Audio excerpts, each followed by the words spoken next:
Hello student, कैसे हो आप सब। स्वागत है आपका आपके अपने यूट्यूब चैनल स्टडी विद आशु में। सो स्टूडेंट्स, अपन अब स्टार्ट कर रहे हैं आई ईयर फिजियोलॉजी के बारे में। ये है पार्ट फर्स्ट। इसमें हम साउंड वेव्स और ईयर एनाटॉमी के बारे में बात करेंगे, डिटेल ईयर स्ट्रक्चर के बारे में। ओके, सो शुरू करते हैं साउंड वेव के बारे में। So what is sound wave? So sound wave are alternating region of high and low pressure, okay, that travel through a medium.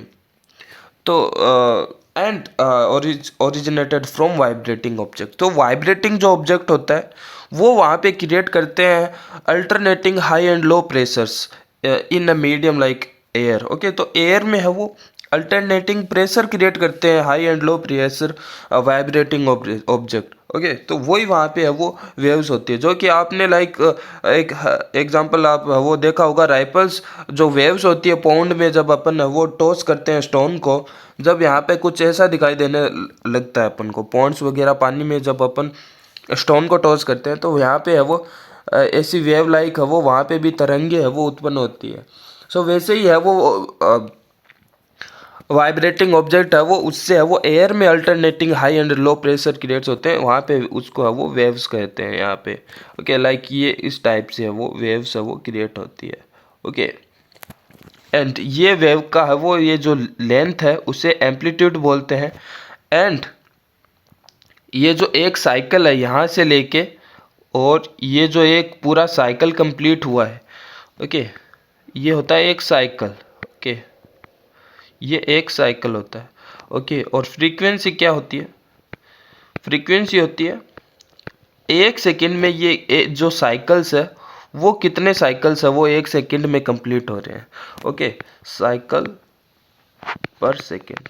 Okay, तो एक सेकंड में कितने साइकिल्स कंप्लीट हो रहे हैं, और जितने एक सेकंड में जितने ज़्यादा ये वेव्स की साइकिल्स है वो कंप्लीट होती है, उतनी ज़्यादा उसकी फ्रीक्वेंसी होती है, और उतनी ज़्यादा है वो साउंड की पिच होती है। ओके, सो फ्रीक्वेंसी डिटरमाइंस पिच। ओके, तो जितनी फ्रीक्वेंसी होती है उतनी ज़्यादा है वो पिच होती है। High vibration frequencies corresponding to higher pitch. Okay, जिस ऑब्जेक्ट जो वाइब्रेट करता है, जो साउंड वेव प्रोड्यूस करता है, उसमें ज़्यादा सी फ्रीक्वेंसी होगी, it means it's have high pitch. Okay, so girls have a high pitch volume sounds than male. Okay, so the human ear is most sensitive to frequencies between 500 and 5000 hertz. Okay, so with the entire audible range spanning from 20 to 20,000. Okay, तो इस 20 to 20,000 जो hertz की ये जो audible range है, इसमें से human की ईयर है वो सेंसिटिव होती है ओनली 500 to 5000 हर्ट्ज तक। ओके, तो ये ऑडियोबल रेंज की फ्रीक्वेंसी है वो यहाँ पे है वो सुन सकते हैं। मतलब 500 एक सेकंड में 500, एक सेकंड में 500 यहाँ पे है वो ये साइकिल्स है वो कंप्लीट होते हैं। उससे लेकर अपन है वो एक सेकंड में 5000 साइकिल वाली वो ऑडियो वेव को हम वो सेंस कर सकते हैं।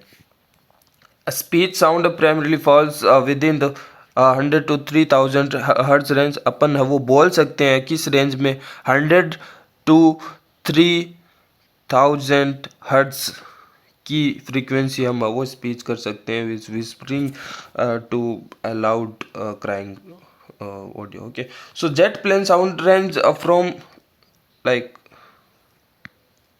for example, jet plane have almost 350 to uh, 600 and 6300 hertz range. Okay, depending on the condition or distance of the jet plane. Okay, so like takeoff sound and sound of the engine when jet plane take off, it's like sounds of 4000 hertz.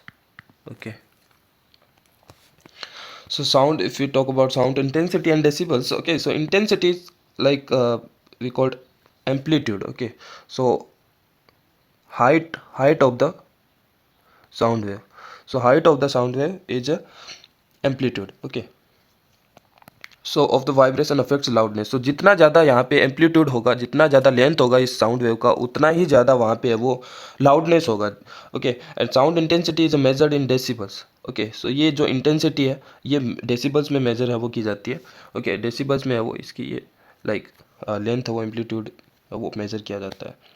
Example of decibel level like rustling leaves rustling leaves है वो 15 decibel sounds. And whispering speech हम धीरे धीरे है वो बात करते हैं, वो यहाँ पे है वो 30 डेसिबल से हम वो उसकी हम बात करते हैं। नॉर्मल कन्वर्जन में है वो हम 60 डेसिबल्स का एम्पलीट्यूड का वो साउंड प्रोड्यूस करते हैं, साउंड वेव प्रोड्यूस करते हैं। एंड वैक्यूम क्लीनर यहाँ पे 75 डेसिबल का एम्पलीट्यूड का वहाँ पे है वो साउंड वेव वो क्रिएट करता है। एंड शाउटिंग यहाँ पे 80 decibel and near by motorcycle 90 decibels amplitude की साउंड वेव वो क्रिएट करता है। And discomfort start around 120 decibels. Okay, ये यहाँ पे है वो डिस्कम्फर्ट साउंड होता है और यहाँ पे कानों में दर्द शुरू होने लगता है 140 डेसिबल से। ओके, सो हम बोल सकते हैं कि लाइक रेंज है वो ऑलमोस्ट हमारी है वो 10 और 15 टू 120 140 डेसिबल तक होती है। ओके, एंड यहाँ पे जितना ज़्यादा यहाँ पे एम्पलीट्यूड होगा, जितना ज़्यादा हाइट होता है उतना ही ज़्यादा है वो लाउडनेस होता है वॉइस में, और जितना कम यहाँ पे है वो एम्पलीट्यूड होता है उतना ही क्वाइटर है वो यहाँ पे साउंड हमको वो सुनाई देता है। तो जो लाउडनेस है वो डिपेंड करती है उसकी एम्पलीट्यूड के ऊपर, साउंड वेव की एम्पलीट्यूड के ऊपर, हाइट के ऊपर। ओके, सो जितना कम होता है वहाँ पे उतना ही क्वाइट एनवायरनमेंट होता है, जितना ज़्यादा होता है वहाँ पे उतना ही लाउडनेस वहाँ पे हमें देखने को मिलता है। ओके, एंड नाउ पिच है वो फ्रीक्वेंसी को बताता है। फ्रीक्वेंसी मीन्स एक सेकंड में कितनी ज़्यादा बार, जैसे ये एक टाइम है मान लो, इस टाइम में यहाँ पे ये साइकिल कंप्लीट हो रहे हैं 1 एंड 2, दो यहाँ पे है वो साइकिल कंप्लीट हो रहे हैं। और इसी दूसरी कंडीशन में यहाँ पे वो सेम टाइम में है, सेम टाइम में यहाँ पे कितनी साइकिल कंप्लीट हो रही है या फिर पीरियड्स, यहाँ पे एक साइकिल, फिर ये यहाँ पे दो साइकिल एंड 3 4 और 5, तो वहाँ पे 5 साइकिल है वो कंप्लीट हमें वो देखने को मिल रहे हैं। ओके, तो इसीलिए यहाँ पे है वो 3, मान लो यहाँ पे 3 देखने को मिल जाए और यहाँ पे 5 साइकिल्स है वो कंप्लीट हो रहे हैं, तो ज़्यादा फ्रीक्वेंसी वाली साउंड है वो ये यहाँ पे ये है। ओके, तो और ज़्यादा पिच वाली भी यही होगी, जितनी ज़्यादा फ्रीक्वेंसी होती है उतनी ज़्यादा वहाँ पे पिच हमें वो देखने को मिलती है। तो जितनी ज़्यादा यहाँ पे हाई फ्रीक्वेंसी होती है उतनी ज़्यादा वो पिच होती है।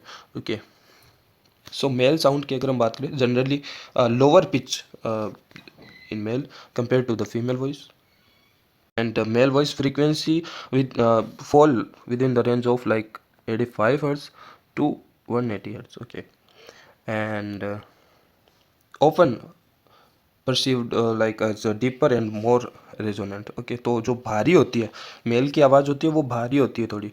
ओके, और गूंजने वाली होती है। ओके, रेजोनेंट मतलब गूंजने वाली होती है। And influenced by factors such as vocal fold length and thickness. Okay, so vocal fold यहाँ पे ये आप देख पा रहे हो, ये वोकल फोल्ड है जो लाइक एपिग्लोटिस के नीचे की तरफ होती है, उसके नीचे ट्रेकिया वाला पार्ट होता है, उसी ट्रेकिया से वो यहाँ पे एयर है वो बाहर आती है, और एयर बाहर आने से ये जो वोकल कॉर्ड है वो यहाँ पे वाइब्रेट होते हैं जो कि साउंड प्रोड्यूस है वो करते हैं।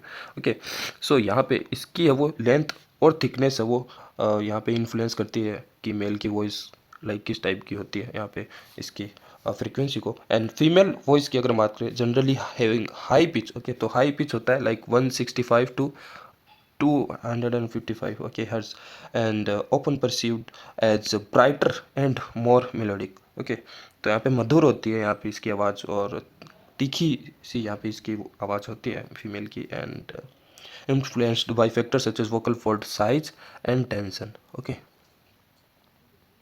नाउ अगर हम बात करें ईयर एनाटॉमी के बारे में, सो ईयर है वो लाइक ह्यूमन का ईयर 3 पार्ट्स वहाँ पे वो देखने को मिलते हैं। Okay, external ear, okay, middle ear, okay, and internal ear. Okay, या फिर inner ear. Okay, external ear में हमें यहाँ पे है वो देखने को मिलते हैं ओरिकल वाला पार्ट। ओके, आउटर पीना वाला पार्ट हम बोल सकते हैं। ओके, पीना जो आउटर पीना होता है वो वाला पार्ट यहाँ पे ओरिकल वाला पार्ट, जहाँ पे ये जो आउटर पार्ट में ऊपर की तरफ आप देखते हो हेलिक्स वाला पार्ट होता है, नीचे है वो ये जो नीचे वाला पार्ट होता है ईयर वाला जो हम देख सकते हैं विजुअलाइज होता है, एक्सटर्नल ईयर वाला पार्ट वो ओरिकल वाला पार्ट होता है, एक्सटर्नल पीना वाला पार्ट होता है। ओके, लोब्यूल और हेलिक्स मिलकर वो बनाते हैं। तो यहाँ पे ओरिकल इसमें आ जाता है, एक्सटर्नल पीना आ जाता है, ओके, जिसमें हेलिक्स एंड लोब्यूल वाला पार्ट आ जाता है। दूसरा पार्ट आता है ये जो ऑडिटरी जो केनाल है, एक्सटर्नल ऑडिटरी केनाल से, ओके। ओरिकल्स वहाँ पे है वो कलेक्ट करती है साउंड वेव को, यहाँ पे कलेक्ट करती है साउंड वेव को। एंड सेकंड पार्ट जो होता है auditory canal, okay, external auditory canal, जो कि उस साउंड वेव को ट्रांसड्यूस करती है टेम्पेनिक मेम्ब्रेन के पास में। तो साउंड वेव्स, बहुत सारी साउंड वेव्स यहाँ पे आती है, तो उनको साउंड वेव्स को यहाँ पे कलेक्ट किया जाता है। सारी साउंड वेव को कलेक्ट करके यहाँ पे वो भेजा जाता है ऑडिटरी केनाल में। ये जो ऑडिटरी केनाल से है वो ये जो साउंड वेव है टकराती है टेम्पेनिक मेम्ब्रेन में, ओके, जिसे कान का पर्दा हम बोलते हैं, टेम्पेनिक मेम्ब्रेन पे टकराती है, जिससे वो वाइब्रेट होती है टेम्पेनिक मेम्ब्रेन। और उसके जस्ट यहाँ पे है वो अंदर की साइड में, ईयर के अंदर की साइड में मिडल ईयर स्टार्ट हो जाता है, जिसमें वो यहाँ पे middle ear constitute like malleus, incus and stapes, okay. So malleus, incus and stapes, ये जो तीन पार्ट है, तीन जो बोन्स है, जिसमें सबसे छोटी बोन से स्टेपिस, ये वाली जो बोन है, इतनी सी बोन, सबसे छोटी अपनी बॉडी की बोन होती है, वो तीनों बोन्स है वो कंपोजिशन होती है मिडल ईयर का, ओके। सो यहाँ पे मेलियस, इनकस एंड आ जाता है स्टेपिस, ओके, जो कि टेम्पेनिक मेम्ब्रेन के वाइब्रेशन को वो थोड़ा सा और इन्हेंस कर देता है, और उस वाइब्रेशन को वो देन ट्रांसफ़र करता है यहाँ पे जो इनर एयर है वहाँ पे ट्रांसफ़र करता है। इनर एयर का ये जो कोक्लिया वाला पार्ट है, और वहाँ पे ओवल विंडो होती है, उस ओवल विंडो पे यहाँ पे ये वाइब्रेट करता है स्टेपिस वाला पार्ट। और इस वाइब्रेशन को लाइक ओवल विंडो पे 1.3x इन्फ्लुएंस इंक्रीज़ कर देता है इस लाइक साउंड वेव की वाइब्रेशन को, ओके। जो भी यहाँ पे वाइब्रेशन जो भी जितनी फ्रीक्वेंसी की आती है उस साउंड वेव को वो इन्हेंस कर देता है, 1.3x इन्हेंस कर देता है। ये जो ओसिकल चेन है जिसमें मेलियस, इनकस, स्टेपिस आ जाता है, और लास्ट में जो स्टेपिस है यहाँ पे ओवल विंडो होता है, ओवल विंडो पे यहाँ पे वो ट्रांसड्यूस कर देता है इस साउंड वेव को इनर ईयर में। इनर ईयर लाइक कोक्लिया वाला जो पार्ट है ये जो यहाँ पे, तो इसमें है वो इनर ईयर में ट्रांसड्यूस कर देता है 1.3x, okay. Then inner ear वाला पार्ट आता है जहाँ पे है वो ये आप देख सकते हो कोक्लिया है वो, ये सेमी सर्कुलर केनाल्स है, ओके। और यहाँ पे एक नर्व आती है जिसे बोलते हैं वेस्टिबुलोकोक्लियर नर्व, जो कि 8वीं क्रेनियल नर्व है among the 12 cranial nerves, okay. And जिसमें से एक है वेस्टिबुलर ब्रांच और एक है कोक्लियर ब्रांच, ओके। जो कि वेस्टिबुलर ब्रांच है वो यहाँ पे आती है, और कोक्लियर ब्रांच कोक्लिया वाले पार्ट में वो देखने को मिलती है। तो यही नर्व्स है वो वहाँ पे सिग्नल ले जाती है ब्रेन की तरफ, ओके। और इन्हीं इनर ईयर वाले पार्ट्स में है वो इसी वाइब्रेशन को वो ट्रांसफ़र किया जाता है केमिकल सेंसेशन में, एंड देन केमिकल सेंसेशन आगे है वो नर्व्स के थ्रू होके वो ब्रेन में है वो सेंस जाता है कि किस टाइप की फ्रीक्वेंसी को, आवाज़ को वो कन्वर्ट करता है, और हमें देन वो ऑडियो सुनती है।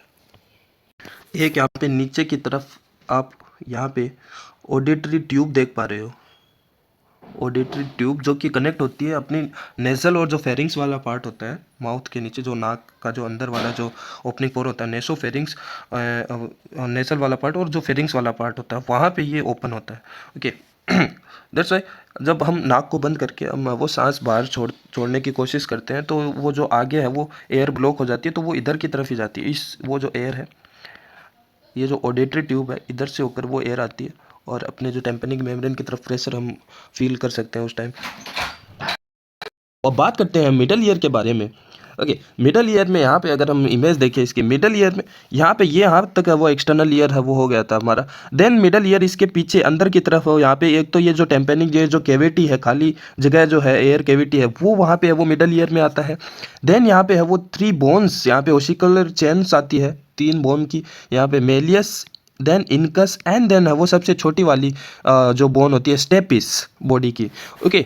सो ये 3 बोन की ये जो चेन है ऑसिकुलर चेन मिलकर है वो यहाँ पे एक सिस्टम बनाते हैं, जहाँ से ये जो टेम्पेनिक मेम्ब्रेन है वो यहाँ पे साउंड वेव के कारण वाइब्रेट होती है। वाइब्रेट होने से ये जो ऑसिकुलर चेन है, तीनों बोन्स है वो यहाँ पे मूव करती है, और जो लास्ट वाली जो स्टेपिस बोन है, इस लाइक ये जो इनर ईयर की यहाँ पे ओवल विंडो होती है, यहाँ पे ओवल विंडो होती है, वहाँ पे है वो ये टकराती है, और इस वाइब्रेशन को वो ट्रांसमिट करती है to the inner ear, okay. So ये जो एक्सटर्नल ईयर का टेम्पेनिक मेम्ब्रेन है, ये जब वाइब्रेट करता है तो मिडल ईयर की ये जो ओसिकल्स है, ये है वो उस वाइब्रेशन को ट्रांसमिट करती है इनर ईयर में।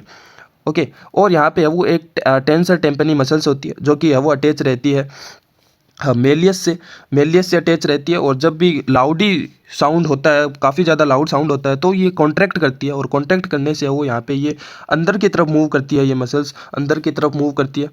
और अंदर की तरफ मूव करने से यहाँ पे जो वाइब्रेशन है वो कम ट्रांसफ़र होता है इनर ईयर में। ओके। यहीं पे है वो स्टेपिस के पास में है वो स्टेपिडियस मसल्स होती है, जो कि वो भी यहाँ पे है वो कॉन्ट्रैक्ट करती है, तो इस स्टेपिस मसल्स को इस ओवल विंडो से है वो दूर कर देती है। ओके। पुल करती है, इधर की तरफ खींचती है ये मसल्स। तो ये भी है वो इनर ईयर में है वो साउंड वाइब्रेशन ट्रांसमिशन को है वो रिड्यूस करती है, लाउड साउंड जब आता है तब। ओके। सो यहाँ पे है वो मिडल ईयर में है वो सबसे पहले टेम्पेनिक कैविटी हमने देखी थी। Okay. So air filled space था behind the tympanic membrane. Okay.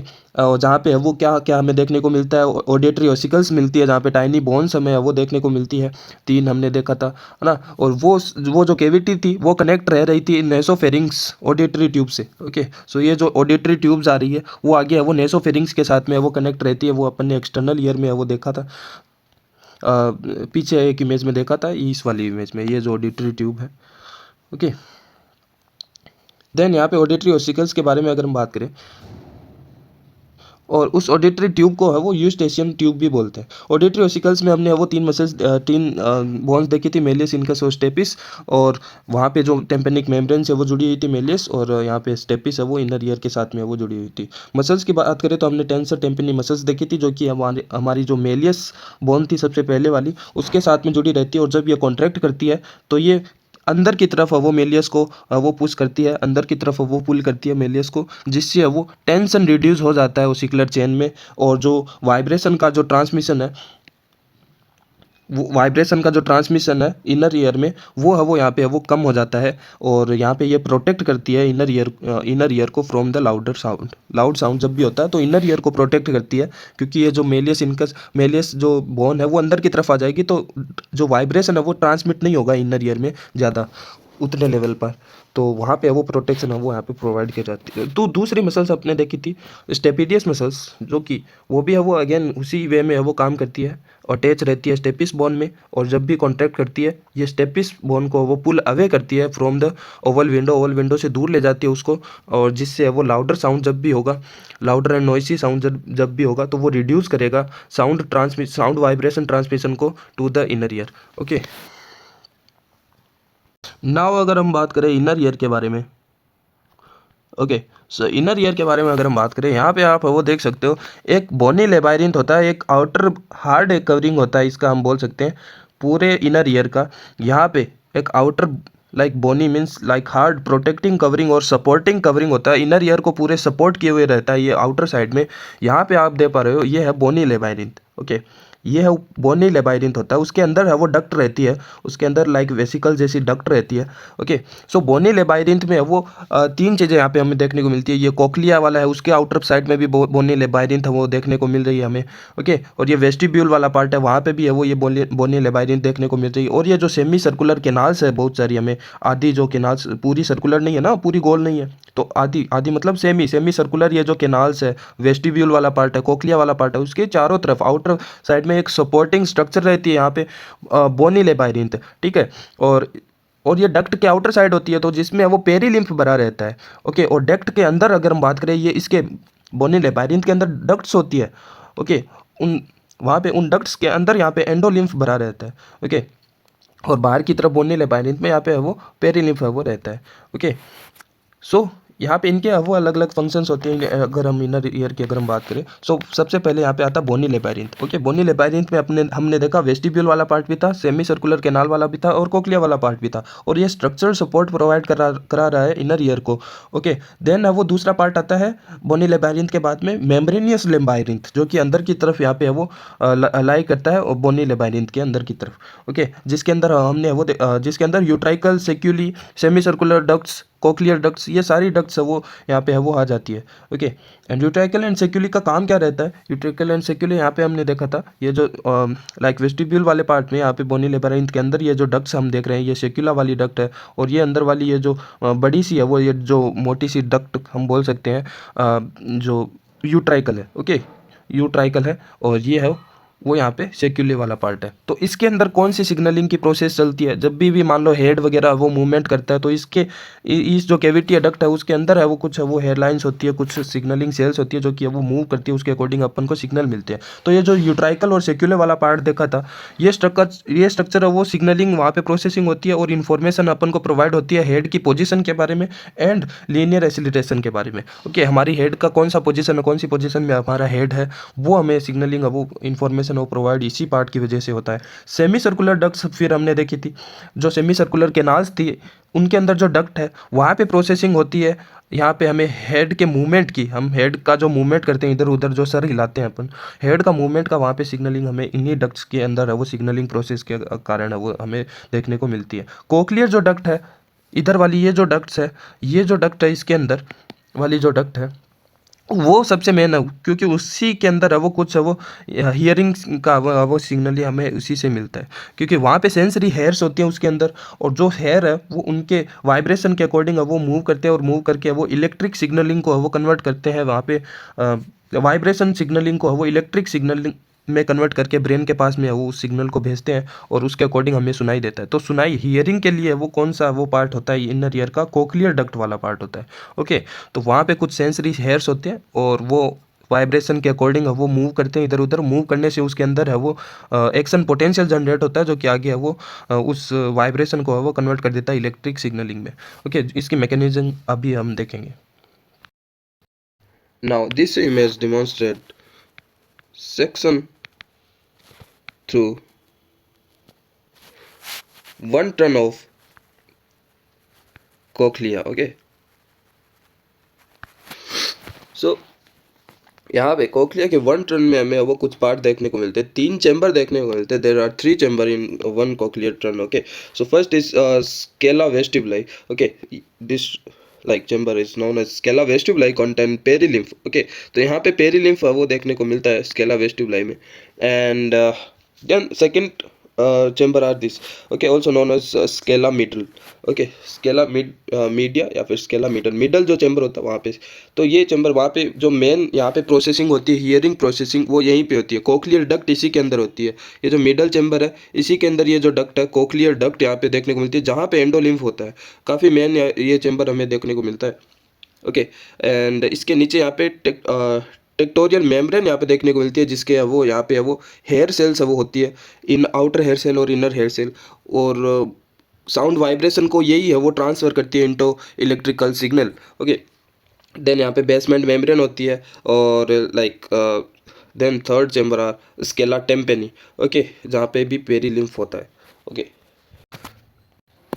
सो यहाँ पे स्ट्रक्चर की यहाँ पे हम बात करें तो यहाँ पे स्पाइरल शेप स्ट्रक्चर वो यहाँ पे वो देखने को मिलता है विद इन द लेबायरिंथ, बोनी लेबायरिंथ के अंदर ये मेम्ब्रेनियस लेबायरिंथ वो स्ट्रक्चर होती है। ये ईयर यहाँ पे 3 वो फ्लूइड फील्ड चैम्बर है वो देखने को मिलते हैं। लाइक अपर चैम्बर है वो हमने देखा था scala vestibuli, middle chamber scala media, and lower chamber is scala tympani. Okay, scala vestibuli और टेम्पेनी दोनों में पेरिलिम्फ वो भरा रहता है, एंड जो स्केला मिडल वाला चैम्बर जो होता है वहाँ पे एंडोलिम्फ वो भरा रहता है। ओके, और जो ऑर्गन ऑफ क्वालिटी है, ऑर्गन ऑफ क्वालिटी जहाँ पे बहुत सारे हेयर सेल्स होते हैं वो मिडल वाले चैम्बर में ही होते हैं, स्केला मीडिया में ही देखने को मिलते हैं। ओके, यही जो हेयर सेल है वो रिस्पॉन्सिबल होते हैं, जो साउंड सिग्नल होता है उनको कन्वर्ट करते हैं न्यूरल इम्पल्स में, क्योंकि उन्हीं हेयर सेल के नीचे है वो यहाँ पे नर्व सेल है वो जुड़ी रहती है, जो वेस्टिबुलर कोक्लियर जो नर्व सेल्स होती है, एट क्रेनियल नर्व जो होती है वो यहीं पे आती है। ओके, और उन्हीं नर्व पे वो सिग्नल आगे ब्रेन में जाता है इसी साउंड का, जहाँ पे प्रोसेस होता है ब्रेन के अंदर। ओके, तो यहाँ पे बेसलर मेम्ब्रेन देखी थी हमने, जो कि जो मिडल वाला चैम्बर था और जो टेम्पेनी वाला नीचे वाला चैम्बर था, दोनों को सेपरेट जो मेम्ब्रेन कर रही थी वो ये वाली मेम्ब्रेन थी। यहाँ पे हमें वो एक मेम्ब्रेन नीचे की साइड में एक मेम्ब्रेन देखने को मिलती है जो कि बेसिलर मेम्ब्रेन होती है, जो कि मिडल वाले चैम्बर और लोअर वाले स्केला टेम्पनी को दोनों को सेपरेट करती है। एंड यहाँ पे ऊपर की तरफ एक और मेम्ब्रेन होती है जो कि होती है वेस्टिबुलर मेम्ब्रेन, जो कि ऊपर वाले चैम्बर जो कि होती है वेस्टिबुल जो स्केला वेस्टिबुलाई चैम्बर था और जो मिडल वाला चैम्बर था उन दोनों को सेपरेट करती है। ओके, सो यहाँ पे अगर हम फंक्शन की बात करें, इसका प्राइमरी फंक्शन ही यहाँ पे वो यही है, जो साउंड वेव है उनको वो ट्रांसड्यूस करना होता है न्यूरल सिग्नल्स में। एंड जब भी साउंड वेव्स है वो इंटर करती है इनर ईयर में थ्रू द ओवल विंडो, यहाँ पे है वो वाइब्रेशन होता है पेरिलिम्फ में स्केला वेस्टिबुलाई की, जो ऊपर वाला चेंबर होता है उसके अंदर जो फ्लूइड भरा रहता है पेरिलिम्फ वाला, उसमें वाइब्रेशन होता है और सेट ऑफ वाइब्रेशन एक चेन इवेंट की एक चेन क्रिएट होती है। उसके बाद में वो यहाँ पे है वो आगे है वो सिग्नल जाता है। ये प्रॉपर अगेन एक इनर ईयर का है वो डायग्राम है। यहाँ पे ये वाला पार्ट है वो कोक्लिया वाला पार्ट है, यहाँ पे वेस्टिब्यूल वाला पार्ट यहाँ पे आप देख पा रहे हो, ये वेस्टिब्यूल वाला पार्ट है, ये यहाँ पे सेमी सर्कुलर कैनाल्स है। और यहाँ पे ये जो कोक्लिया वाला पार्ट है इसको कट करके अगर हम देखें तो सेक्शन कट, तो यहाँ पे अगेन उसके अंदर है वो यहाँ पे चेम्बर्स हमें दिखाई देते हैं, जो कि अपन ने देखा था ऊपर वाला ये यहाँ पे वो लाइक हम बात करें कि ये ऊपर वाला चैम्बर है तो स्केला वेस्टिबुलाई, ये नीचे वाला चैम्बर है स्केला टेम्पेनी, यहाँ पे बीच में मिडल वाला चैम्बर दिखाई देने को मिल रहा है। यहाँ पे कोक्लियर डक्ट होती है, एक डक्ट होती है कोक्लियर डक्ट, यहीं पे है वो स्पाइरल ऑर्गन या फिर ऑर्गन ऑफ कोर्टी यहीं पे है वो देखने को मिलती है। वहाँ पे बहुत सारी हेयर सेल्स है वो देखने को मिलती है। खैर यहाँ पे है वो डिमॉन्स्ट्रेट किया गया है नर्व्स को, वेस्टिबुलर कोक्लियर जो नर्व होती है वो दो ब्रांच में है वो डिवाइड हो जाती है इनर ईयर के पास आके। एक तो होती है वेस्टिबुलर ब्रांच जो कि वो वाली नर्व है वो वेस्टिबुलर वाले पार्ट की तरफ जाती है, और दूसरी ब्रांच होती है कोक्लियर ब्रांच जो कि कोक्लिया वाले पार्ट की तरफ वो जा रही है। वेस्टिबुलर ब्रांच आगे की तरफ हो, यहाँ पे गैंग्लिया होती है, गुच्छा होता है बहुत सारी नर्व सेल्स का जो कि होते हैं वेस्टिबुलर गैंग्लिया। ओके, और इन्हीं गैंग्लियों से आगे है वो बहुत सारी नर्व है वो अलग अलग पार्ट में है वो जाती है वेस्टिबुला के। ओके, जैसे सेकुलर नर्व्स है एंड यूट्राइकल नर्व्स है, इस यूट्राइकल वाले पार्ट की तरफ है वो यहाँ पे जा रही है।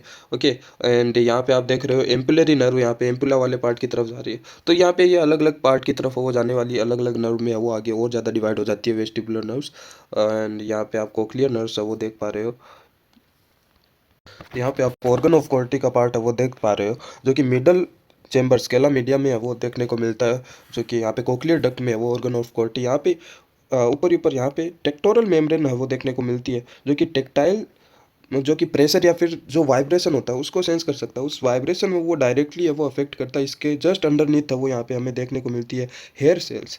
ओके, टेक्टोरल मेम्ब्रेन के जस्ट नीचे है वो यहाँ पे ये हेयर सेल हमें वो देखने को मिलती है। हेयर सेल का जो ऊपर वाला पार्ट होता है स्टीरियोसीलिया, छोटे छोटे सीलिया जैसे यहाँ पे वो देखने को मिलते हैं। ये जो सीलिया है वही है वो मूवमेंट करते हैं, जो वाइब्रेशन होता है साउंड वेव से जो वाइब्रेशन प्रोड्यूस होती है, तो वो साउंड वेव के कारण ये जो हेयर सेल्स है इनकी ये जो स्टीरियोसीलिया है वो यहाँ पे है वो पहले रेस्टिंग फेज में होती है, जैसे ही साउंड वाइब्रेशन होता है ये यहाँ पे है वो रोटेट हो जाती है, यहाँ पे है वो डायरेक्शन इनका वो चेंज हो जाता है। इनके डायरेक्शन के चेंज होने के कारण ही है वो इनके ऊपर है वो यहाँ पे पोटेशियम आयन चैनल होते हैं। ओके, जो कि यहाँ पे रेस्टिंग फेज में होने के कारण पार्शियली ओपन होते हैं, पूरा ओपन नहीं होते हैं। यहाँ पे जैसे ही वो इनके डायरेक्शन चेंज हो जाती है वाइब्रेशन या फिर के कारण, तो इनका वो ये पोटेशियम आयन चैनल है वो यहाँ पे ओपन हो जाता है, और वहाँ पे बाहर की तरफ वो पोटेशियम ज़्यादा होता है, इसके यहाँ पे वो थोड़ा सा सीनेरियो चेंज होता है यहाँ पे, तो वो यहाँ पे पोटेशियम अंदर आने लगते हैं। और जैसे ही हेयर सेल में यहाँ पे पोटेशियम काफ़ी ज़्यादा हो जाता है तो रेस्टिंग जो मेम्ब्रेन पोटेंशियल जो कि -80 होता है नॉर्मली, यहाँ पे प्लस की तरफ शिफ्ट हो जाता है, +20 की तरफ मान लो शिफ्ट हो जाता है, तो वहाँ पे इसका मेम्ब्रेन का डीपोलराइजेशन है वो देखने को मिलता है। डीपोलराइजेशन होने के कारण यहाँ पे नीचे की तरफ इस हेयर सेल में like voltage gated ion channel होते हैं, calcium voltage gated calcium ion channel होते हैं। ओके, जो कि ओपन हो जाते हैं। यहाँ पे ओपन होने के कारण बहुत सारे कैल्शियम है वो अंदर की तरफ आते हैं, और उन कैल्शियम के कारण ये जो न्यूरो ट्रांसमीटर होते हैं जिनकी वजह से सिग्नल आगे जाता है, आगे वाली नर्व में जाता है, और इसके नीचे है वो नर्व जुड़ी रहती है। ओके, वेस्टिबुलो कोक्लियर जो नर्व होती है मेन जो कि ब्रेन की तरफ जाती है वो वाली नर्व सी यहाँ पे आप देख पा रहे हो, ये है पर्टिकुलर हेयर सेल, और इसके नीचे है वो तंत्रिका कोशिका नर्व सेल्स है वो जुड़ी हुई है। यहीं पे है वो यहाँ पे कैल्शियम आयन है की वजह से ये जो न्यूरो ट्रांसमीटर है वो बाहर की तरफ रिलीज होगा, जो कि इन तंत्रिका कोशिकाओं को सिग्नल देता है आगे की तरफ ले जाने के लिए। और यही जो तंत्रिका कोशिका है वो जो ऑडिटरी कॉर्टेक्स है ब्रेन में, वहाँ पे पहले ब्रेन स्टेम में ये सिग्नल ले जाएगा, ब्रेन स्टेम से वहाँ पे जो ऑडिटरी कॉर्टेक्स होता है टेम्पोरल लोब वाला जो पार्ट ब्रेन में, वहाँ पे ये सिग्नल है वो प्रोसेस होता है ऑडिटरी का। ओके, खैर ये तो मैकेनिज्म वाली बात है, हम नेक्स्ट वाले पार्ट में डिटेल में डिस्कस करेंगे। यहाँ पे अभी स्ट्रक्चर ही देख रहे हैं हम। तो यहाँ पे टेक्टोरल मेम्ब्रेन के नीचे यहाँ पे हेयर सेल्स होती है, ये आउटर हेयर सेल है, यहाँ पे ये इनर हेयर सेल है। ओके, और इसके नीचे सपोर्टिंग सेल्स होती है कुछ, एंड देन यहाँ पे बेसिलर मेम्ब्रेन है जो कि यहाँ पे दोनों चेम्बर को सेपरेट करती है, और ये नीचे वाली सेल लाइनिंग है जो कि स्केला टेम्पेनी की है। तो अभी हमने ऑर्गन ऑफ क्वालिटी देखा, वहाँ पे हमने वो इनर ईयर में वो कोक्लिया वाला पार्ट है, वो कोक्लिया वाले पार्ट में वो ये ऑर्गन ऑफ क्वालिटी देखा था, जहाँ पे वो साउंड वाइब्रेशन है वो कन्वर्ट होता है इलेक्ट्रिक सिग्नल में। ओके, जो कि वो इंटरप्ट होता है ब्रेन में वाले पार्ट में। यहाँ पे हेयर सेल हमें वो देखने को मिलती है, और ऑर्गन ऑफ क्वालिटी यहाँ पे बहुत ही स्पेशलाइज्ड सेंसरी हेयर सेल्स है वो देखने को मिलती है, inner and outer hair cells है वो देखने को मिलती है। ओके, जो कि बेसिलर मेम्ब्रेन पे यहाँ पे वो अरेंज रहती है।